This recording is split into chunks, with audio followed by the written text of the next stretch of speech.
I'm Reggie. And as always, this is R&B Talks. R&B Talks. R&B Talks. R&B Talks. R&B Talks. It's kind of silly that we do that since we're very Caucasian. Dude, it's okay. Not really. Your legs glow like mine do. My legs are transparent. So, Brian, how was your week, sir?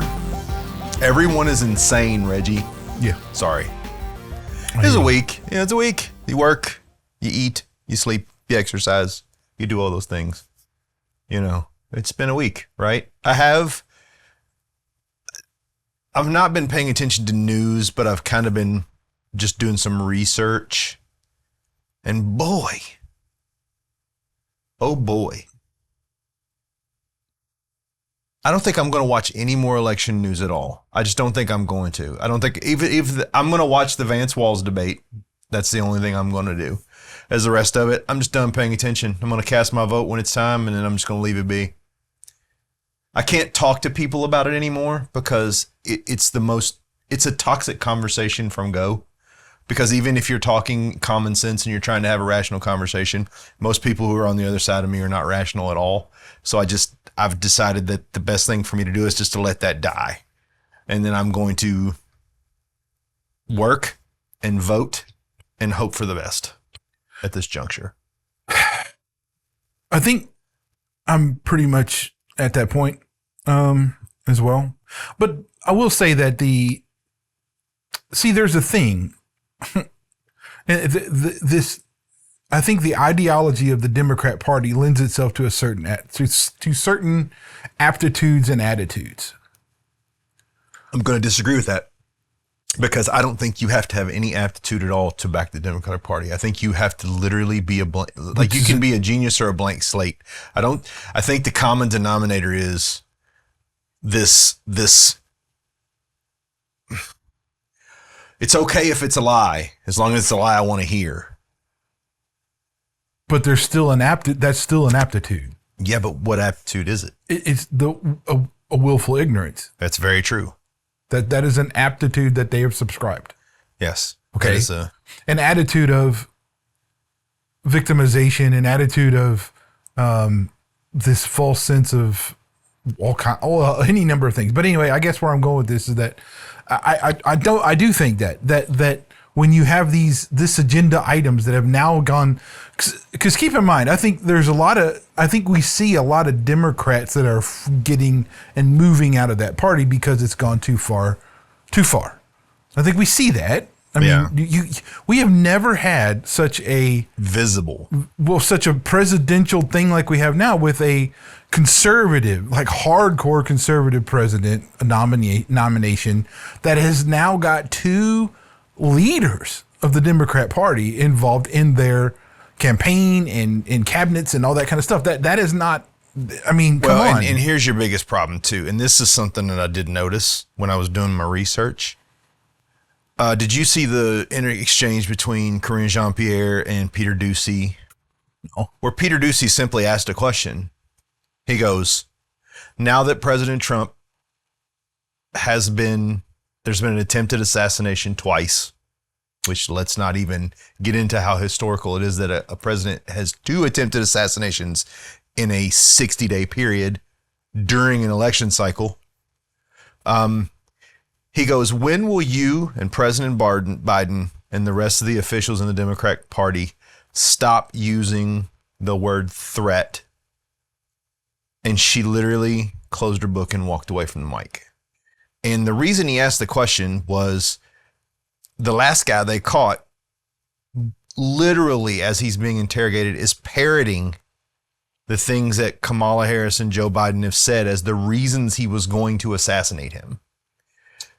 We have gone from useless, baseless rhetoric to, I think that I won't say every member of the Democratic Party, because there have been several members of the Democratic Party that have stepped up and said, regardless of how I feel about Trump, none of this is okay.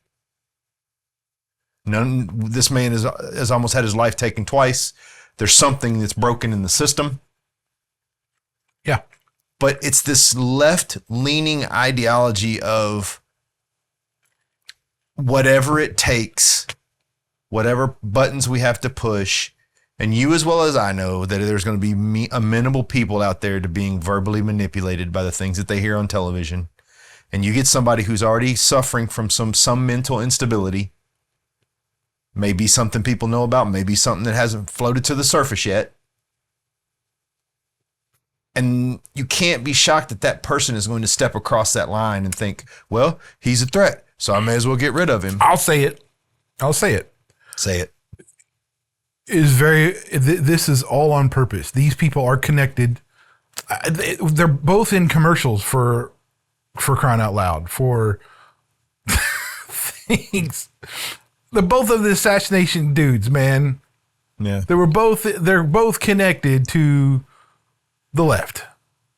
I'm sorry, but I'm not sorry. Cause I mean, yeah, they're not, you are never going to get clear evidence for anything about if this was put on by such and such or somebody from the left. You are never going to find that. That's going to be so deep. The FBI is already corruptible. That's already done. But it's you can read between the daggone lines and draw some kind of intellectual, logical conclusions that yes, this is very much the opposing political party is trying to get rid of their opposition. Well, now the one thing that is interesting is a document was sent to the head of the House that is an official affidavit that has been officiated, has its watermark, that states that Kamala Harris and her election connived and coerced with ABC to slant the debate against Trump. But we know, dude, look. But here's the thing. Now we have literal documents to prove the very thing that they were like, because ABC hasn't even came out and directly denied it. When their response was, we did the debate according to the rules that were given to us, which meant turning off the mics. That they're not facing this down. And okay. I think what's happening is their burrito of lies, their tasty Taco Bell steak burrito is coming unraveled and turning into a salad. I just think the debate thing is just so obvious. Like there's nothing you need to show me to dictate how that went down or why it went down and how it went down. No, you don't have to. It's clear. Like and maybe that's because I'm not some kind of, I'm not some kind of debate savant, but good grief, dude, that was obvious. There were lies told, but by the moderators. The fact checks that the moderators gave were false. I know, and not only that though, but like it was a stupid debate anyway. Like they were both terrible. Now there's a lot. Look, I know a lot of people on the right, including Vivek and Tulsi and even Robert Kennedy. They all said, "Well, when he responded like that was really good, and when he did this and this." But no, it still wasn't very good. It was horrible performance on I'm both just sides. saying, like it was stupid. It was, if anything, for me, it solidified the fact that Kamala Harris cannot speak on her own. She is not doing what she wants to do. She's doing what somebody else is dictating for her to say and do. Well, it's just like the speeches. Here's a speech. I can give Kamala Harris a speech. Are you ready? I was a middle class kid. My mom worked hard. I believe in American dream. I want to have an opportunity economy. But when someone asks her direct question like, can you break down what an opportunity economy is? She can't. No. She's incapable of giving you any details. And we're not talking about giving away some kind of top secret thing. One of the things I really liked about both Bush presidents, Reagan, when they pushed out a policy and someone asked them about the policy, they gave the plan in detail. This is how we're going to do it. Okay, but I don't even care if it's the president that does that. I really don't. I care that there's a plan behind it, that the president can echo at least some of what the plan is. Because she cannot. No, because that's the point. Like, if you're the president, I don't expect the president to be like some economics mad genius. I don't expect him to be some military mastermind or all this stuff, but I do expect him to be a leader of those people, right? So these, the officials in his cabinet and these other subject matter experts that he has to dictate all these things should be telling him, hey, here's what this says, and here's what we're going to put together. And he should have an idea of the overall plan of how he does. Now, Trump does. But again, this is nothing new. The Biden and Harris administration has been this way from the flippin' start. Yeah. So, I mean, no, if you don't see this, you are a moron. You're not paying attention. Like, this is what can I ask you a question? And I want you to answer this question for me. Do you think it's that people aren't paying attention, or do you think it's that they've gotten so tired of trying to wade through the garbage that they've just kind of thrown their hands up and said, whatever? Okay, so there's two things. I think then the very first thing is the biggest one. I truly believe in the veil that will not be pierced to find the truth. Yeah. I believe that it can't. There's a level of awareness and comprehension, consciousness, if you will, that is just not possible. Now, you can sit there and show me all these people who are supposedly supposed to be mad intelligent and all this stuff and how they're voting this way and that way. And again, I'll tell you that it's still a perception. It's still a consciousness. It's still an awareness issue. Or they flat out are so sucked in. This is the second part. Or they're so sucked into the idea of like this Star Trek utopia. That's what they see. And they look at the Democrat position of how they deal with economics and socialism and all that stuff as a way to try to get to this Star Trek utopia that's never existed. That never existed. That won't. That's not even good anyway. But that's what they look for, and they're saying, it doesn't matter what they do. That's what they think they're going to achieve. Yep. No. That's an unrealistic. It is so far. It's such fiction. So that's where I'm at, dude. And there's been a book. There is a very good book about the disillusionment of the institutions and stuff like that goes into detail about how this. And there's even on the Mises Institute. There's an article there, I believe, and there's something else. I've read these things. It's fantastic to say, because you say, well, how can these very smart people in these institutions be so also sheep in order to like buy into this stuff, and why is that happening? There is actual people who have some theories behind that, and it's fascinating. So I would encourage anybody to look into that, but because I can't speak on the matter really clearly, I just know what I read, right? Well, here's my question. Okay. You and I, Reggie, you and me. Two Kentuckiana boys. I don't have a college education. I have some college courses, which I did well in. You have a degree. Neither of us would I consider, political geniuses. Mm-mm. Why can we see it so clearly? Why do you think that is? I think first off, the Christian worldview perspective that we have that is grounded in the actual scriptures and biblical ideology that is true to what the actual following Christ really is, helps you have a lot better discernment on what is real, what is not, what is truth, what is lies, what is good, what is evil. So there's that. I think anybody who's really truly grounded in the gospel has a much better start to discernment.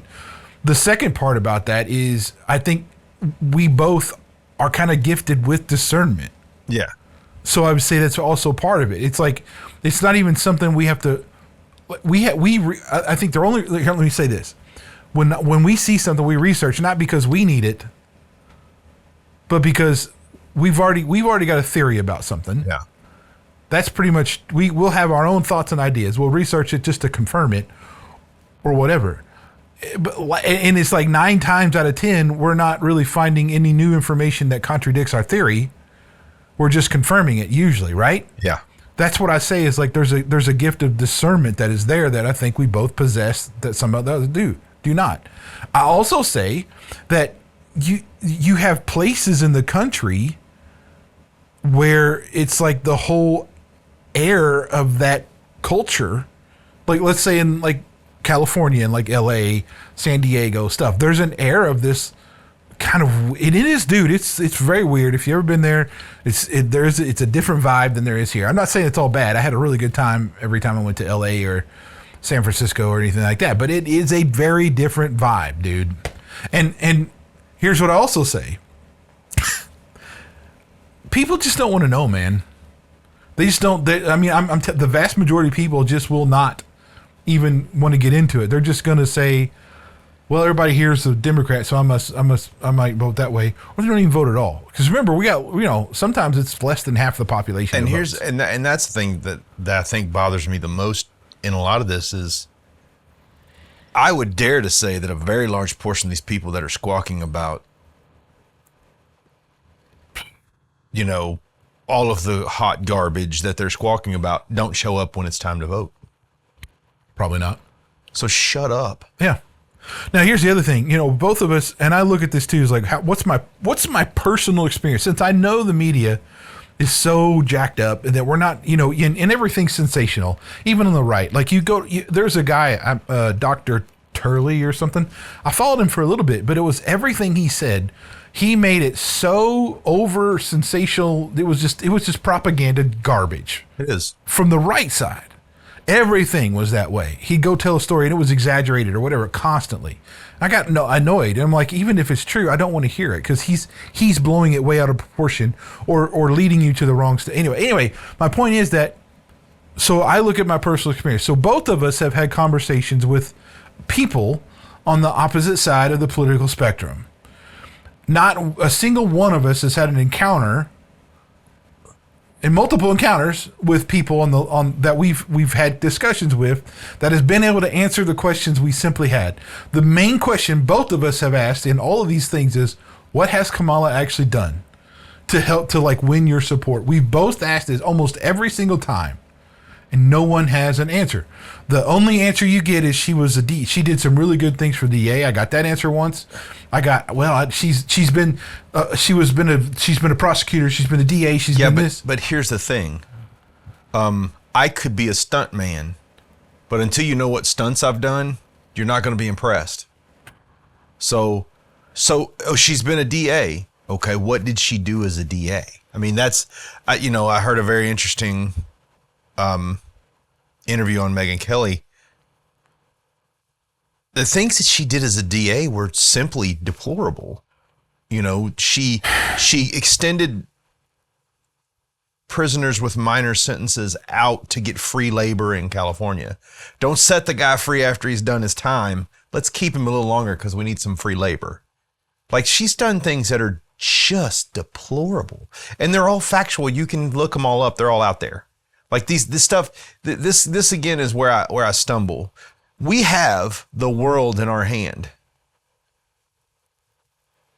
You literally just got to go to Google and type in what major cases was Kamala Harris involved in as a DA in California. They'll all come up. And then none of them end well for her as in reputation. No. But I think that's, you and I were talking about this the other night. I think that's the heartbreaking thing for me is I have attempted to sit down with people on the opposite side from me and have an open, positive discussion about actual things. And I have not run into a single person sitting on the far left of the situation that when I ask them a direct question can give me any valid answer. Yeah, no, that's what I mean. And that to me, that's just heartbreaking because when you ask me why I would vote for Trump, and again, not a Trump fan, don't really like the guy, not a fan at all. Wouldn't have dinner with the dude. I would. I wouldn't. I'd had dinner with Joe Biden. I'd had dinner with anybody. I wouldn't have. Here's my thing. Once somebody paints you a picture and the paint dries, can't change the picture. Kamala Harris and Joe Biden are liars. Trump's lied. Once I get that flavor in my mouth of someone, I can't do. I don't know, but see, I've never. You. That's the thing about being. This is why I mean, if you take it, because all this stuff is kind of surreal because it's out here in the ether. Like I've never seen Donald Trump in the flesh at all, right? I've never seen Harris and Joe Biden in the flesh at all. I've actually met very few Congress people. Period. Well, that's not true. That's not true. When I lived up northeast, I did meet a few. So I guess that's not really true. But I guess at the end of the day, not very many of them, okay? And the thing is, until I do, I kind of hold back a severe contempt or not. Now, I can pretty much have a good idea. Like I think Trump would probably be fun to hang out with. I think he probably would. But I think Kamala, it would be hilarious just for me to hear her talk. I want to hear her talk in person. Just want to hear the word salad. Yeah, I just want to see what she's. I not only look. I won't even talk anything about policy. I promise. I won't ask anything about policies or anything. We'll talk about whatever she wants to talk about. I just want to hear how she presents herself in a normal conversation. No, okay. So let me ask you this question: do you think that she is as, and I'm going to say this, and I'm probably going to get so much hate for this, she is as unintelligent as she comes off, or do you think she's following a playbook that's written for her? Playbook. I think she's probably smarter than everyone thinks, but she will not go out there and win on her own. No. She's going to play the playbook. She's not going to stand toe-to-toe with Trump. She's not going to stand 10 toes up and go at him policy for policy because she'd lose. Okay. Before we get, because we never mean to talk about politics so much. I know. We never mean to, but we always end up. One thing about politics, I do want to talk about this, man. Okay. I want to talk about immigration real quick. And I want to talk about how the right doesn't do it justice either. Neither side does. No. Here's why. Okay, so I'm fortunate enough to have been at least somewhat traveled, right? Mm-hmm. I've been to other countries. I've been to most of the U.S., if not all of it, around doing work and stuff and kind of face-to-face with tons of people. Puerto Rico and the Caribbean. And by the way, Puerto Rico. Love Puerto Rico. It's great. What a great place. Oh, dude. It's so cool. Anyway, so I guess what I'm saying is like we're talking like 20 years ago, I worked for a person who owned a horse farm in Kentucky. And as a consultant for him, I was out at his horse farm quite often. Mm-hmm. There's a lot of people out in the horse farm, obviously, that aren't exactly documented. Yep. Great people. Okay? Very little, I'll admit that it was very little interaction, to be fair here, but some, right? They were very cool. Okay? And I've also talked to many different people of all kinds of skin tones and backgrounds, languages and ethnicities and where they're from and everything like that. I absolutely love immigration. Let me just say that. I love immigration. I think it's so cool to get different people to come in and share their culture and like really, really just become part of what the American ideal is, right? And I think even when we see this all the time now where sensationalistic journalists or propagandists or whatever sit there and say all these Haitians, all these Venezuelans, all these, dude, no, it's not all the Haitians, it's not all the Venezuelans, it's not. That frustrates me, man. That frustrates me to no end. There are look, immigration's out of control. Both sides know it. The border's struggling. But here's the deal. When reporting on migrant crime, it's the same as any other left or right sensationalism. Yes. The very low percentage gets all the attention. Yes. Right now, that is not me justifying any of the people that have been victims of murder or robbery or all the things that we've seen on television. I truly am brokenhearted for those people. People have lost wives and daughters and sons, and there's no excuse for that. There isn't. It's deplorable. And it is because we have literally let our system I'm going to say it, go to shit. But that's a very small percentage of whatever ethnicity that might be. Venezuelan, Haitian, even the whole eating the pets. They found out that there were credible reports of people doing crazy stuff like that. But that's a very, very small percentage. So what we really got to start doing is, instead of focusing on the nationality, we just need to focus on the crime. Okay. Right? But it starts with this. Yeah, we have to close our border. Yeah. I have no issue with that. But we also have to fix the immigration process. Yeah. Right? Very true. And I don't want to deport.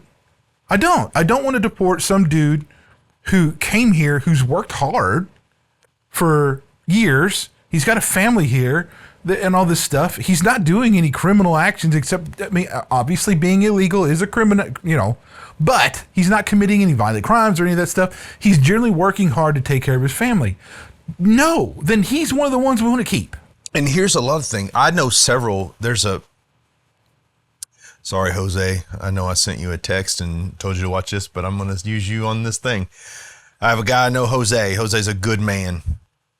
He came here. He works 3 jobs to take care of a family that's not even here with him. He lives in a very small efficiency apartment. He lives on a very tight budget because the majority of the money that he makes is to go take care of his family in Mexico who are living in poverty. Yeah. Like they're living in squalor. Yeah. That man does not deserve any grief. No. He's doing the right thing. And trying also to save enough money to bring his family here legally. On top of living on a shoestring budget, really not having any of the amenities that anybody else would want to have, and taking care of a family that he doesn't even get to see. And keep in mind too, when people say, well, they need to be paying their share. Dude, here, let me just spill this out. We are all paying more than we should already anyway. Yeah, taxes are highway robbery. And I'm still, taxation is theft is still a thing for me. I am still like that. And I get flack from some teachers and stuff who say, well, you're saying that I'm stealing from people. No, that's a false equivalency. What I'm saying is that we should have privatized education. We should have certain programs that are lifted up from those in the private sector to help the other people. You want to get rid of the government welfare state and allow for we, the people, to rise up with certain needs that we can do. Like there's any number of nonprofits that can be created and lifted up to get donations to help people go to school, to do all this stuff. Right now, I'm taxed so much, I can't help anybody. That's my problem. The government already sucks at that. We know this. We have millions of freaking homeless people. We have millions of people in the education system that suck. Let me break it down like this. Let me break it down like this, Reggie. Let me break it down like this. I'm a little hot right now, aren't I? I get up at 4:30 in the morning to go to work. I drive to work. I don't see the government. I trade 8 hours of my labor for pay. I don't see the government while I'm doing that. But I see the government on Friday when I get my check stub. And on top of that, the government tells me, you're going to keep a record, not us, of everything you make. Oh, and by the way, you're going to do all this monotonous, ridiculous, stupid paperwork. And if we decide you didn't pay us enough, we're going to take more. And there's no due process there. And if you don't pay it, we could prosecute you or even put you in prison. That's not a government for the people, by the people. No. That's getting hijacked. That's mafia style stuff right there. That's Tim Walz. Yeah, that's Tim Walz for sure. You want to know who Tim Walz is? Look at where during the pandemic and look what he did. Yeah. Look how many people lost their businesses. Flat out lost them because of lawsuits and stuff from the government over stuff that they viewed was false anyway. Eventually, they finally relented and said, "Yep, you're right. There's no sense in making mass. The 6-foot thing was just arbitrary." Where's the program? Who's pushing the program now to make reparations for all those people that lost generationally owned businesses, that lost livelihoods, that lost homes, that families have still not recovered from those losses? Where's the bill getting pushed through Congress to say we made a mistake? Dude, they wouldn't even pass the bill to say the U.S. will not fund terrorists. Yeah. They wouldn't even pass that bill. 100% of the Democrats would not sign that bill, just to say that the U.S. would no longer support and give money to terrorist organizations. They wouldn't even do that, dude. We're paying millions of dollars a week to Al-Qaeda and all those places right now. This is what I'm saying. You are insane if you back the current administration and how they run things. I'm not saying the right is that much better. I'm just saying it's a little bit better, and it's at least better than that. That's all I'm saying. The agenda is what I look at. And shame on the Republicans who end up getting in office and who decide to get bought off by the corporate interests and everything else and decide not to do what they promised. Shame on them. And I know who you are. I look at the freaking voting records. I see what the hell they're doing. There's a word for it. You know what that word is? Spineless. Yes. Cowards. I will give Tulsi Gabbard some props into that. You know, she got in there. She's serving in our military right now. And she saw that this is not how she wanted, and she totally got out. How many career Democrats have followed out behind her too, that have been like, "You're right, this is enough." But this isn't the Democratic Party. I just want to say that there's a lot of really great people who are immigrants, illegal or not, in this country. Absolutely. And I truly believe that that the right needs to chill out with the whole splattering of. Yeah. This now it's all the Haitian migrants. It's not. It's not. Look, I grew up with people. No, I shouldn't say grew up, but I've known people who are from Iran, India, Pakistan. Let's see, where was the other? Saudi Arabia. Those countries. Like if most Americans hear those things, like, oh my God, no. There's actually some really good. Dude. No. Some of the best people I know are Indian, and they're honest, hardworking. You talk about hustlers. One of my favorite people at the company I work for is Indian. He is so awesome. He's like one of my favorite people, dude. He's just so cool. I love Roshan. I don't know if you ever watch this, but you're the bomb, bro. Yeah, my friend Rocky. I mean, I don't see Rocky that often, but I have much respect for that man. Rakesh is one of the most.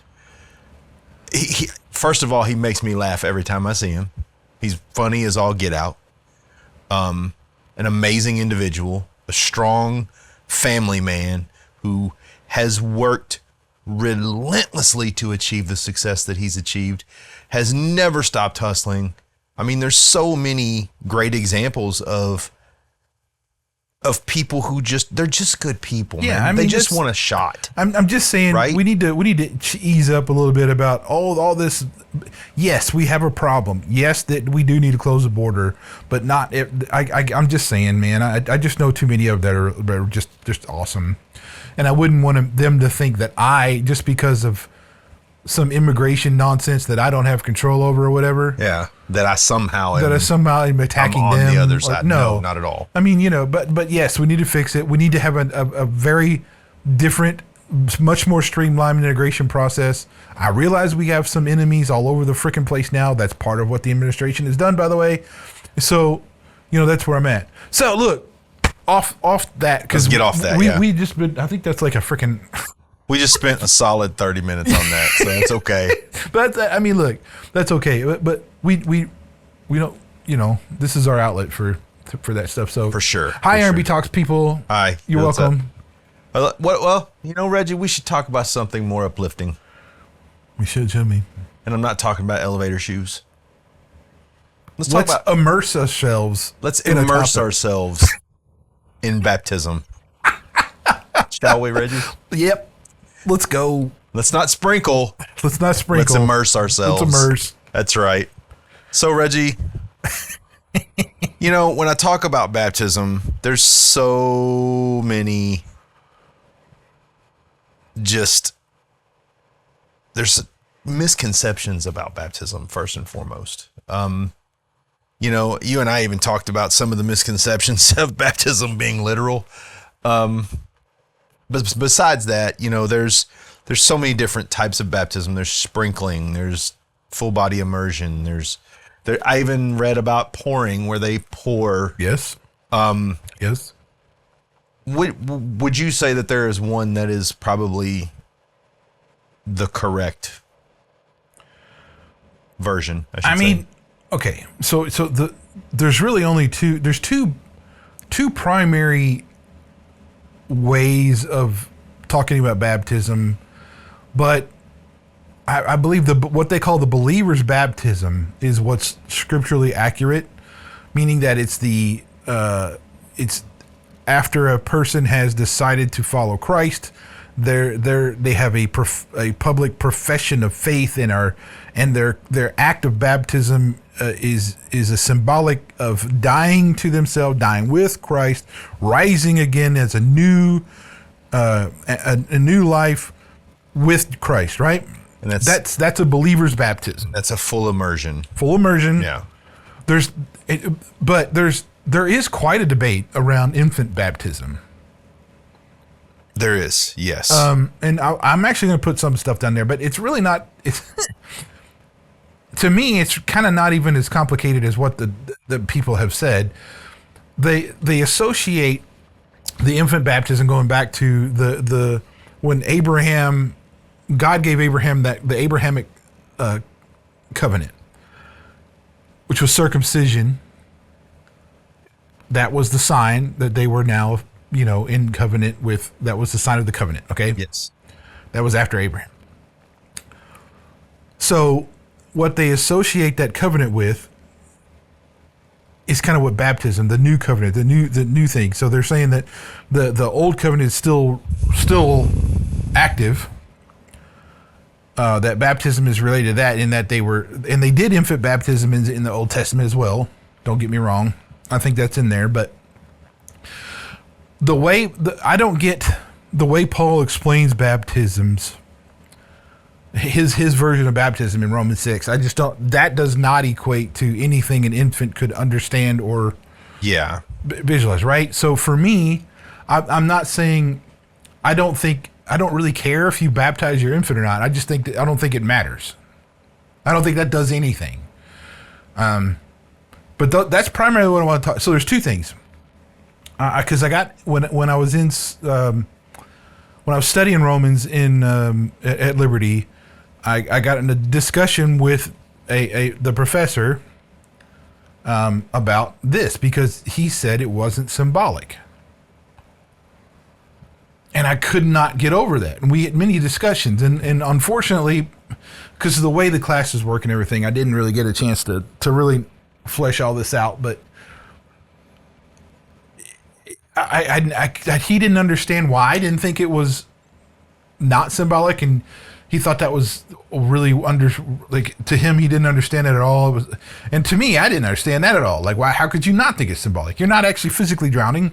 You're not dying. Your heart doesn't stop beating. Your brain doesn't stop working. No, you don't. You're not resurrected from the dead in the actual baptism. It doesn't say that anywhere in Scripture that's what happens. Now, do I think that it is more impactful, a much bigger deal than what the Western Christian Church makes it to be? Yes. Yes, I believe that. I believe that as well. It's very. I believe that there's a symbolic and real change that goes on during a baptism, right? Like there's this, we talked about this the other night. It's a public declaration that the old you is dead and the new you is living in Christ. Here's the thing that you and I talked about is this: I'm going to get baptized, but I only want Bobby and Susie there and the minister. Well, that's not really a public declaration of faith, right? Now, I'm not knocking it. I don't know why one may do that. I don't know. I know that when I was baptized in front of the entire church. on Easter Sunday, I believe, was when I was baptized. And I'm sure there was probably, you got your Easter Christians that show up on Easter and Christmas. So I'm sure there were quite a few more people there than was probably normal. But I believe that public declaration of faith is so important, because when you are speaking out that you are now literally a brother or a sister to Christ. You are saying, I am taking Christ on, not just as a symbol that I'm going to use whenever I'm in trouble or to go to. I am connecting to Christ as family. And I believe that that's so important, in that the symbol, not just the symbolism, but the purpose of baptism is I'm not only dying unto myself, but I am now joining myself and my family to Christ. And that's a whole different level of commitment, right? Like I've always said that friendship and family hold a whole different meaning for me. And I don't think that actually started for me until I was baptized. Everybody had, I got all these friends. No, you don't. You got a whole lot of acquaintance and a couple of friends. Pretty much. So, but, and even John says it in the Bible. It says, don't simply confess your sins and receive baptism, but turn from them to God and begin your new life. Right? There's something that needs to happen when you're baptized and you step from that water to that world. You're a different person in that world now. Okay. Right. But let me be clear about something else about baptism. It's not some magical ceremonial thing that has any kind of this almost Gandalf, Lord of the Rings type of semblance to it. Let me just say that. Now, there are some stories of conversions and faith and stuff that people have that they've said they've had all these. I don't know any of them. When I got baptized myself, I did not come out of the water, and honestly, I didn't. There was no like lightning strike and flash of difference or whatever. So I just want to make that clear. I don't think that's biblical either. I will say though that in the New Testament, when somebody professes their faith in Christ, baptism follows very, very shortly thereafter. It's not this thing where you become a professing Christ follower, then you wait for years and whatever. No. The New Testament's approach to baptism is you profess your faith, then you're baptized, and it's a short transition. It's not a long thing. So that's something that we're missing in the church today in a lot of cases. The public display, I think, is very much necessary in that what you get into, and I'm just kind of, this is me just going off the hip here, but when you have a person who's professing their faith in Christ but doesn't get baptized, it's like when Christ says you're either cold or hot. I think that gets in that lukewarm area because you're kind of, it's almost like you're hiding your faith. You're not really being open with your faith and allowing others to hold you accountable, or even people to know that you are. Yeah. That's part of it too, right? And John MacArthur echoes that as well in one of his sermons. Well, and the whole argument they use is, well, my relationship with Christ is mine alone. Actually, no. The Great Commission says that your relationship with Christ is not yours. It's to be shared with the world. Christ does not say that we are isolationists. Yeah, he does not. It's the opposite. Yeah. We're part of one body. Yeah. And we already talked about kind of how that one body, that whole system, we work together. Mm-hmm. We lift each other up. We tear each other down. That's what we do. It's important. We are connected to each other in the entire body of Christ. Yeah, absolutely. Therefore, you are not. Your relationship with Christ is not just you. It's not just your thing. It's not just no. It's a public thing. It's a community thing, and it has to be that way. Okay. Now, I will say that it's so. John MacArthur puts it this way: that it's a baptism is like a very public identification with Christ. So, like that whole baptism is yet a very much a you are now publicly identifying with Christ, not that's a big difference to say with Christ rather than, oh, I believe in Jesus now. No, you're just now identifying with Christ. You've died with Christ. That's what baptism is going to do. Well, I mean, just to kind of attach to that, baptism was so important that Christ himself was baptized. Yeah. I mean, well, John the Baptist was very confused. You see that in the Christian. Yeah. John, he was like confused. John knew who Jesus was. Yeah. He knew what his mission was. Oh yeah, he flat out knew that this guy was sinless. He was like blameless. This is the great Redeemer. This is him. So he was also now, because you have to understand, John the Baptist was very much about repentance. His baptism was all about you're being baptized with getting released of your old sin to be like born anew in this repentant life, right? Yeah. That's what John the Baptist was doing, preparing people for Jesus, his arrival, his ministry, so that they would be repentant of their sins, right? Yeah. Whereas Christ and the disciples were pretty much saying, it's your faith by grace, by me alone, you die with me and you raised with me. Yeah. Right?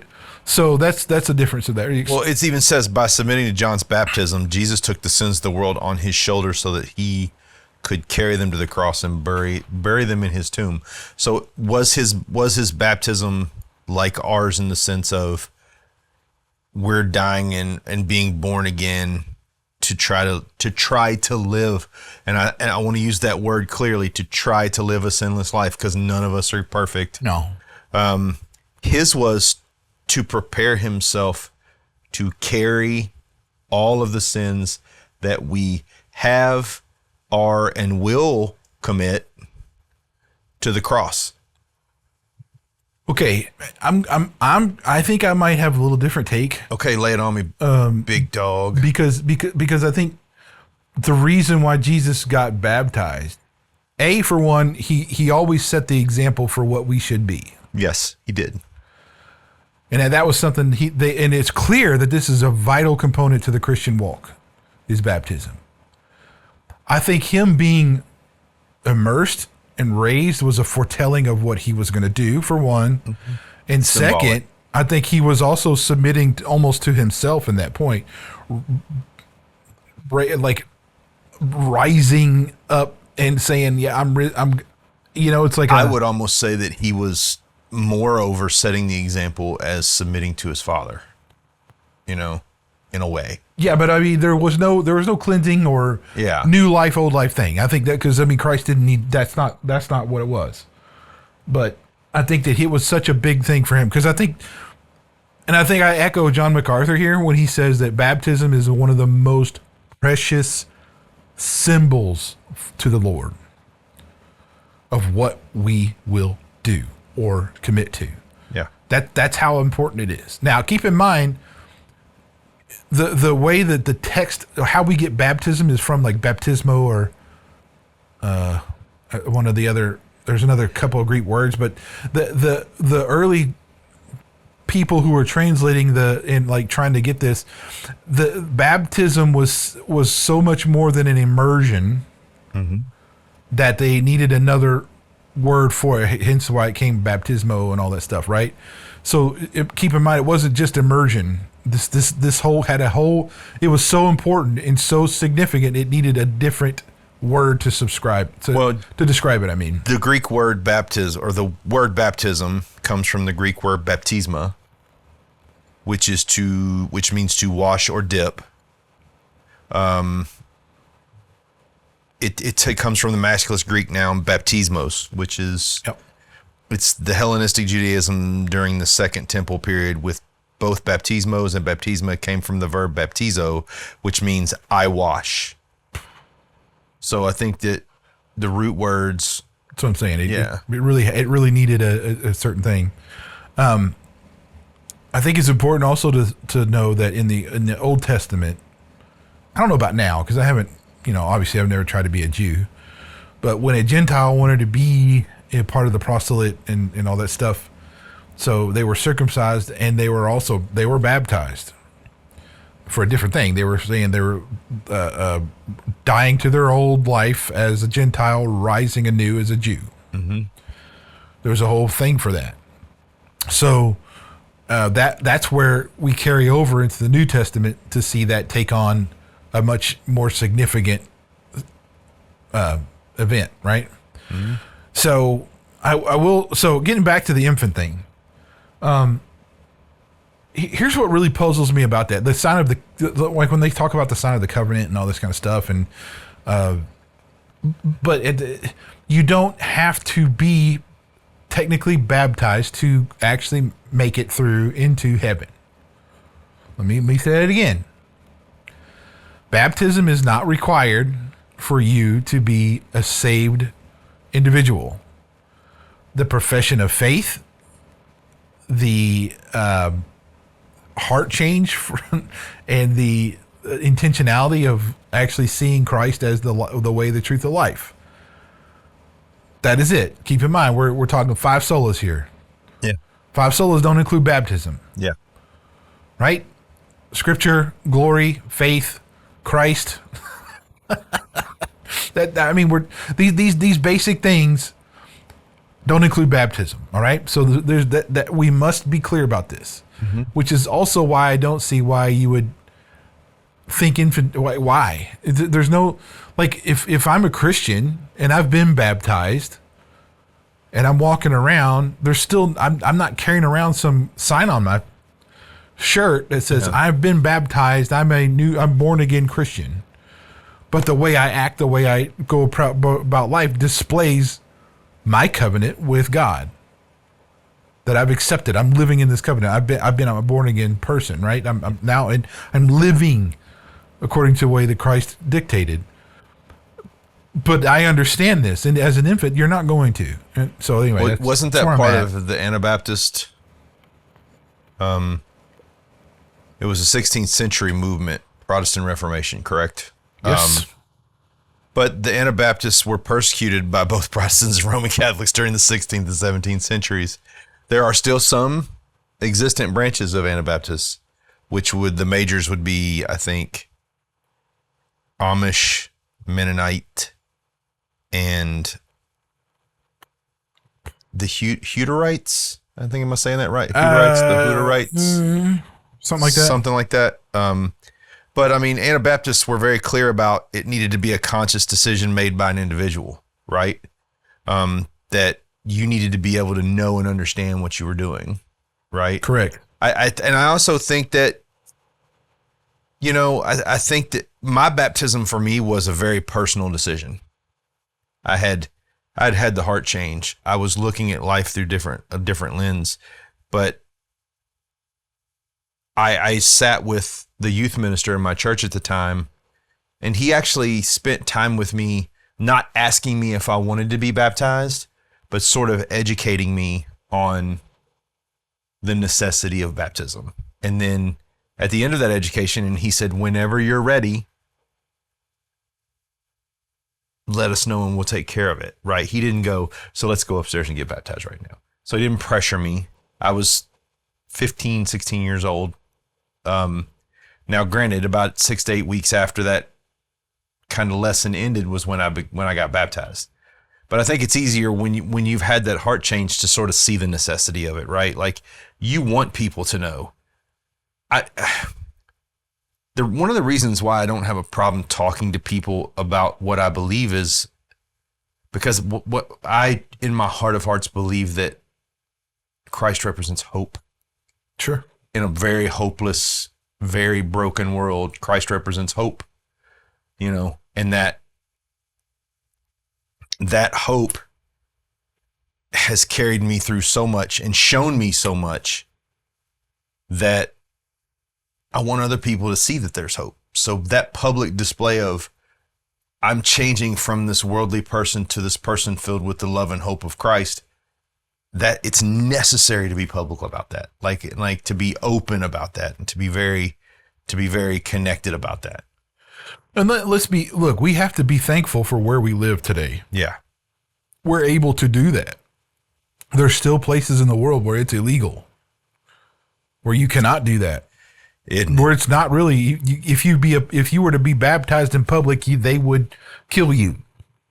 I mean, let's be real, right? There's still places like that. Hell, you can't even go to, in Jerusalem, the Temple on the Mount, which is now a mosque. You can't pray or do anything around there. They have actually armed guards and stuff. Right? So, I mean, even in the place that was the birthplace of Christianity, you can't go to and do that kind of thing. Well, my boy Vadi said it best.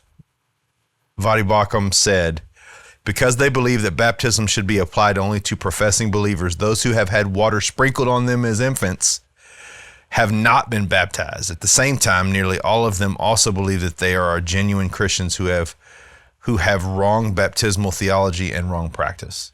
I'm agreeing with that. I agree with that wholeheartedly. I do think that that doesn't do anything. It's not. I do believe that the way, and again, I think you have to go back to Romans 6. Yeah. And you have to see the language that Paul used in this to the Romans is so profound. There's no question now, not just the importance of it, but just in the maturity of the individual that has to happen in order to even comprehend what all that means. Romans 6:3-4. We who are baptized into Christ Jesus are baptized into his death. We are buried with him through the baptism into death, so that just as Christ raised from the dead by the glory of the Father, we too might live in the newness of life.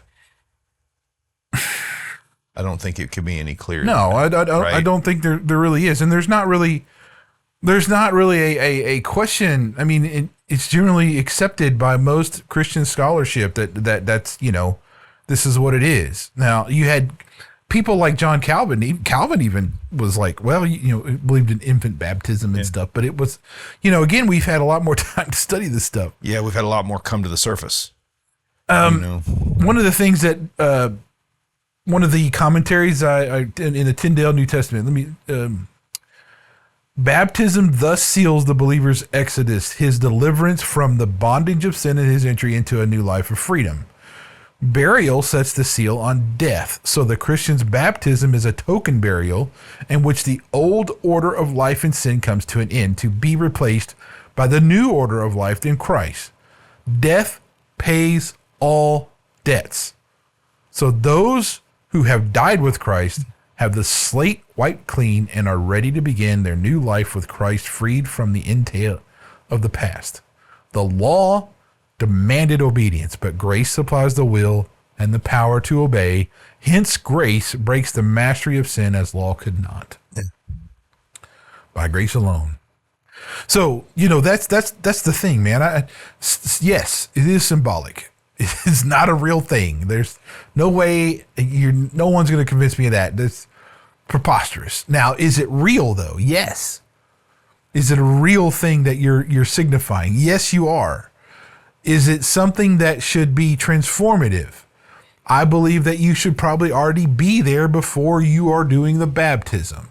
Therefore, when you are just symbolizing and making this into you are really just going through the process of immersing yourself and rising out of that water to solidify that whole new covenant idea of death with Christ and born again with Christ. You're just solidifying that more than anything else. Is it a vastly important thing for Christians to do? Yes. There should be so much more emphasis and so much more celebration behind the baptism than there is now. And I think that it just gets washed over. And you have this like, okay, we're going to do baptisms on this day of the month here at this church, and we're going to do, man. Do them when they're ready to do them. Yeah, I mean. Well, and I will give you this link, Reggie, to something that I watched, and this was a sermon by Vadi Bakum called Reformed Baptist Distinctives of the Church. But he had a really good view of this, and I really liked how he put this. And it said, baptism can be viewed as a visible prayer in which believer signifies his engrafting into Christ and partaking of the benefits of the covenant of grace and his engagement to be the Lord's. Again, binding yourself as family, accepting God's grace,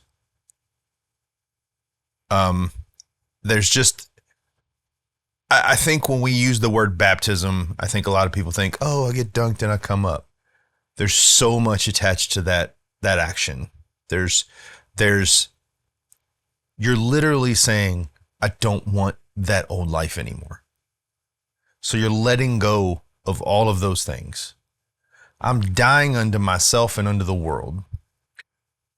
I think for some people, that whole death to old life, born anew, that's going to look different. Yeah. For all kinds of people. You have to understand, I think this is why this needs to be celebrated so much. There are some people who have been, I mean, we're talking, and we've seen this too, where it's like criminal actions, murderers, and all kinds of things, man, that have chosen to say, look, I'm dying to this old life. I'm all right. That's a huge, monumental thing, okay? Yeah. That should absolutely be celebrated at this fun, like, that is huge, and we don't do that. And then the second thing is, like, there's some of these people who you would never, there's not much difference you see between, because, you know, they've tried to live pretty good lives before. Yeah. They were good people. They just they hadn't committed to that grace of God, right? But because Christ pulls everything down farther than physical acts. Yeah. Christ pulls it all the way down to what you're thinking. Yeah. And that you should really grab a hold of your mind and put that towards Christ. Paul says that it's throughout the New Testament. Some people aren't as outward with their evil as some others, yet they can be even more. Okay. Yeah. I guess I want to make that clear. You can't never know. You can't never. I just said a double negative. You could never. Why did I say that? It was such a. I can't not never. I told you we were Kentuckiana boys. Oh man. I can't not never. So that was so lame, dude. We can never sit there and know what somebody's going on in their head, right? Mm-hmm. They do. So for them, outwardly, you might think this isn't any big deal. Inwardly, though, this is huge. Yeah, you don't know on what level or playing field they're fighting the devil. No, you have no idea, ever. or the depths of which that is. Yeah, I mean, you know, and it, you know, so that's what I mean. Like, you just can't look at it like you look at the physical manifestation of what their decision is.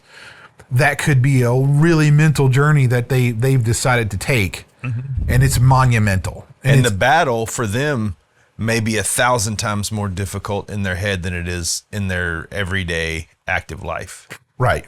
And most times that's probably more accurate. Yeah. You know?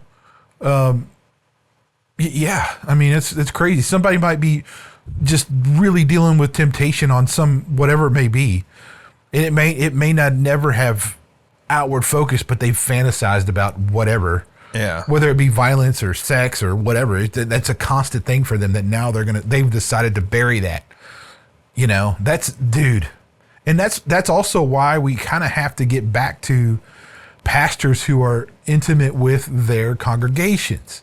Yes. Like, you can't, my whole problem with these mega churches and stuff is you have the pastors who are so far separated from the congregation that they don't know what's going on with their flock, except for talking to 2 or 3 levels of management down, which is insane. No. Anyway, I digress.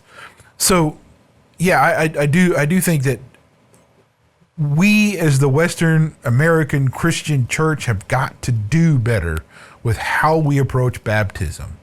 We really need to focus on that and to teach baptism the way Paul explicitly goes through, the way Christ goes through, the way even teaching from here's how it was approached in the Old Testament. Here's what happened when John the Baptist came around and was prophesying about Christ, and here's what he was teaching the baptism, and here's how Christ came, and here's how it changed, and here's how important it is. Man, we just gotta do better with this stuff. Absolutely. You know, It's just got to be better. So I guess at the end of the day, that's what we're saying. We say nope on infant baptism. I don't think it's evil or anything heretical or anything like that. It just doesn't do anything. I'll just say that. I just don't see it. And I know these people have argued this stuff through scripture and everything else, but I'm just not convinced that you can relate what Paul's saying to an infant. That just doesn't make any sense. Well, and I think too, if someone out there is considering baptism, or someone out there is considering a huge step like that, you know, you and I were talking the other night. I don't give a lot of sources because I don't tap a lot of sources. I tend to stick very tight to the Bible, and the reason for that is the information is correct. I don't have to worry about who the source is. I don't have to worry about what's going on. I mean, I talk about John MacArthur and Paedobaptist because I'm fans and I love their stuff. And from time to time, I'll throw something out there, and I've got Reggie the link for this, and because it's really a moving sermon actually, where he talks about, you know, the Reformed Baptist Church and everything that's going on within it. But if you really want to know the truth about baptism, you need to go to Romans, and you need to read about what John the Baptist did and how he approached. The Bible is your source for proper information. If you type in baptism to Google, all of your nightmares will pop up. Well, because you're going to get 100 different sources that say 100 different things. Go to the source. So you see John the Baptist go through it does that when you have Christ, he baptizes Christ, and so Christ goes through his ministry, he gets crucified, he resurrects, and then during that period when he was further teaching his disciples and stuff, what did he say before he ascended? He told the disciples, "Go forth and baptize people in my name." That's right. Make believers make fishers of men, and baptize believers in my name. He that was one of his commandments to go do. So you can't take away from that. That is vastly important. It was important enough for him to say it before he left. Well, and this is kind of a side note, but it just kind of reminded me of this. You know, I still hear a lot of this chatter about, is it end times? Yeah. Let me be clear, and I'm going to say this about as distinctly as I can say it. It's none of your business. Your job is what your job is, and that is to go out and make fishers of men. Whether he's coming in an hour or in 100 years, your mission doesn't change. No. So stop worrying about whether he's creeping around your backyard about to wipe everything out. Stop trying to read signs. Stop trying to prophesy about when he's going to show up, and just do your job. I think it's a fool's errand. Yeah. I think it's interesting to think about. Let me say that. For sure. It's an intellectual exercise. I think it's fun to do, but it's clear that we will not know when that's going to happen. Yeah. Now there are signs that will be seen before he does return, and you can have debate over about what those signs are, but like at the end of the day, what the interpretation of them are. Yeah, you should. I mean, look, we don't need to be obsessed with the end times. I guess that's what it's fun to do, but it's not a necessary thing. Nor should it be the main focus of your Christian life. Not at all. Right. We're R&B Talks, Brian. Like, subscribe, guys. Do me a favor and go out. Have a great week. We'll see you next week. I'm Brian. I'm Reggie. See ya. Bye-bye.